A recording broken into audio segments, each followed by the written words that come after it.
বাংলাদেশের জীবন মরণ সমস্যা।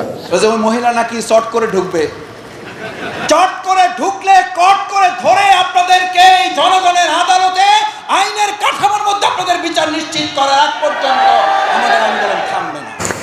আসসালামু আলাইকুম রহমতুল্লাহি আবরাকাতুহ। সম্মানিত দর্শক, বাংলাদেশের কাছাকাছি আসি, যে কোনো সময় চট করে ঢুকে পড়ব বাংলাদেশে, এমনই একটি ফোন আলাপ ফাঁস হয়েছিল সাবেক প্রধানমন্ত্রী শেখ হাসিনার। সেই ফোন আলাপটি ফাঁস হওয়ার পরেই সোশ্যাল মিডিয়া সহ উপদেষ্টা কমিটির অনেকেই কিন্তু গুরুত্বপূর্ণ বক্তব্য রেখেছেন এই ভাইরাল ভিডিওকে কেন্দ্র করে, ভাইরাল ফোন আলাপকে কেন্দ্র করে।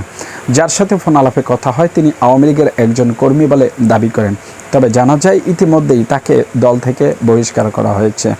শুধু তাই নয়, চট করে বাংলাদেশে ঢুকে পড়বে বলে প্রধানমন্ত্রী শেখ হাসিনা যেই ফোন আলাপটি ফাঁস করেছেন, সেই ফোন আলাপের বিরুদ্ধে গিয়ে এবার ডক্টর শফিকুর রহমান, যিনি জামাতে ইসলামের আমির, তিনি বলছেন যে চট করে ঢুকে ফেলে তাকে টপ করে ধরে ফেলা হবে এবং বাংলাদেশের যে সকল মানুষের উপরে খুন, গুম, হত্যা ও নির্যাতন করা হয়েছে, যাদেরকে হত্যা করা হয়েছে তাদের বিচার করা হবে চপ করে ধরে ফেলেই। সম্মানিত দর্শক, শুধু তাই নয়, সাবেক প্রধানমন্ত্রী এই শেখ হাসিনাকে উদ্দেশ্য করে আরও কিছু বক্তব্য দিয়েছেন, সেটি বিস্তারিত আলোচনা করব আজকের ভিডিওতে। ধৈর্য সহকারে দেখতে থাকুন সম্পূর্ণ ভিডিওটি। এরকম নিত্য নতুন ভিডিও পেতে অবশ্যই চ্যানেলটিকে সাবস্ক্রাইব করে পাশে রাখা বেল বাটনটি অন করে দিবেন, তাহলে প্রত্যেক মুহূর্তের আপডেট নিউজগুলো পৌঁছে যাবে আপনাদের কাছে। তো চলুন দর্শক, কথা না বেরো প্রথমেই আমরা জানব যে সাবেক প্রধানমন্ত্রী শেখ হাসিনা যখন তাকে জিজ্ঞাসা করা হয়েছিল তিনি এখন কোথায় আছেন, তখন তিনি বলেছিলেন, আমি বাংলাদেশ সীমান্তের কাছাকাছি আছি, যে কোনো সময় চট করে বাংলাদেশে ঢুকে পড়ব। এই ফোন আলাপটি ফাঁস হওয়ার পরে সোশ্যাল মিডিয়াতে ব্যাপক সাড়া ফেলেছেন এবং মুহূর্তের মধ্যে মিলিয়ন বিলিয়ন ভিউজ হয়ে গিয়েছেন। শুধু বাংলাদেশে নয়, দেশের বিশ্বের বিভিন্ন প্রান্তরে তার এই ফোন আলাপটি পৌঁছে যায় মুহূর্তের মধ্যে, আর তাতেই সব জায়গা থেকে প্রতিক্রিয়ার সৃষ্টি দেখা দেয়। এরই মধ্যে সর্বশেষ প্রতিক্রিয়া জানিয়েছেন জামাতে ইসলামের আমির ডক্টর শফিকুর রহমান। তিনি বলছেন যে আপনি চট করে বাংলাদেশে ঢুকে পড়বেন আর আপনাকে টপ করে ধরে ফেলবে এবং আপনি যে সকল খুন, গুম, হত্যা করেছেন সে সকল মামলার বিচার, তদন্ত সাপেক্ষে সুষ্ঠু বিচার বাংলাদেশে হবে। দর্শক, সাবেক প্রধানমন্ত্রী শেখ হাসিনার যে সকল দুর্নীতি রয়েছে, সে সকল গ্রস্ত হওয়ার কারণে তার বিরুদ্ধে আপনারা সকলে জানেন 113 মতান্তর 117টি পর্যন্ত এই পর্যন্ত মামলা হয়েছে। সে সকল অনেক মামলার এই প্রধান আসামি রয়েছেন এই সাবেক প্রধানমন্ত্রী শেখ হাসিনা। এমতো অবস্থায় তিনি কি বাংলাদেশে প্রবেশ করতে পারেন? আপনাদের কি মতামত জানাবেন কমেন্টস বক্সে। দর্শক, শুধু তাই নয়, বাংলাদেশের বর্তমান পরিস্থিতি নিয়ে সাবেক প্রধানমন্ত্রী শেখ হাসিনা ভারত থেকে যে সকল গুটি চালাচ্ছেন, সেটিকে কেন্দ্র করে নরেন্দ্র মোদীকে উদ্দেশ্য করে ডক্টর ইউনূস প্রধান উপদেষ্টা তিনি বলেছিলেন যে ভারতে থাকলে তাকে চুপ করে থাকতে হবে, কিন্তু শেষ পর্যন্ত দেখা গেছে যে প্রধানমন্ত্রী চুপ করে থাকতে পারলেন না। এখন কথা হচ্ছে যে সেখান থেকে তিনি যেই ফোন আলাপ ফাঁস করছেন কিংবা সেখান থেকে যে সকল ফোনে নির্দেশনা দিচ্ছেন, এতে বাংলাদেশের পরিস্থিতি আরও ভয়ঙ্করের দিকে যাচ্ছে বলেই মনে করছেন নেটিজেনরা। তারা মনে করছেন দেশের বিভিন্ন প্রান্তরে যে সকল হত্যা মামলা হচ্ছে, এখনো পর্যন্ত তারা আওয়ামী লীগের লোকজনই তার সাথে সংগঠিত কিংবা সংযুক্ত।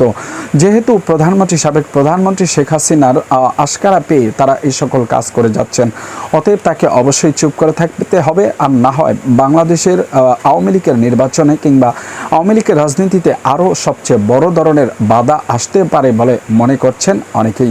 সম্মানিত দর্শক, শুধু তাই নয়, আপনারা জানেন ইতিমধ্যে দুইটি হত্যা হয়েছে। তার মধ্যে একটি হচ্ছে মানসিক ভারসাম্যহীন একজন ব্যক্তি, যাকে ঢাকা ভার্সিটিতে হত্যা করা হয়। সেখানেও যুক্ত ছিল ছাত্রলীগ নেতাকর্মীরা। এর মধ্যে ছাত্রলীগের এক নেতা আপনারা জানেন, যিনি গোপালগঞ্জ থেকে আদেশ দিয়েছেন, লাইভে এসে বক্তব্য দিয়েছেন যে সারা বাংলাদেশে আবারও আগুন জ্বালানো হবে, যতদিন পর্যন্ত শেখ হাসিনাকে বাংলাদেশে ফিরিয়ে না আনা হবে ততদিন পর্যন্ত তারা আন্দোলন আন্দোলন চালিয়ে যাবে এবং এই হত্যাযজ্ঞ চালিয়ে যাবে। তার বক্তব্য শেষ হওয়ার পরেই বিপি নূর বলেছিলেন যে যদি তিনি বাংলাদেশে আসতে চায় তাহলে আসুক, আমরা তাকে স্বাগত জানাই, কেননা তার বিরুদ্ধে যে সকল মামলা রয়েছে সে সকল মামলা তো তাকে আনা ছাড়া কোনোভাবেই সমাধান করা সম্ভব নয়। সেই ক্ষেত্রে তার বাংলাদেশে আসাটা জরুরি বলে মনে করছেন অনেকেই। দর্শক, প্রশ্ন হলো যে সাবেক প্রধানমন্ত্রী শেখ হাসিনা সুযোগ পেলে কি বাংলাদেশে প্রবেশ করবে? যেহেতু এখনো পর্যন্ত প্রধান উপদেষ্টা হিসেবে আমরা দেখছি ডক্টর ইউনূস এখনো পর্যন্ত নিজের আসনে আছেন, যেখানে ডক্টর ইউনূসকে বিভিন্ন দেশ থেকে সাহায্য সহযোগিতা ও দেশ পরিচালনার ক্ষেত্রে বিভিন্ন বুদ্ধি পরামর্শ দিয়ে যাচ্ছেন বিভিন্ন দেশের কূটনীতিকরা। সেখানে হঠাৎ করে যদি দেশে ফিরতে চান সাবেক এই প্রধানমন্ত্রী, তাহলে কি সেটা সমীচীন হবে কিনা?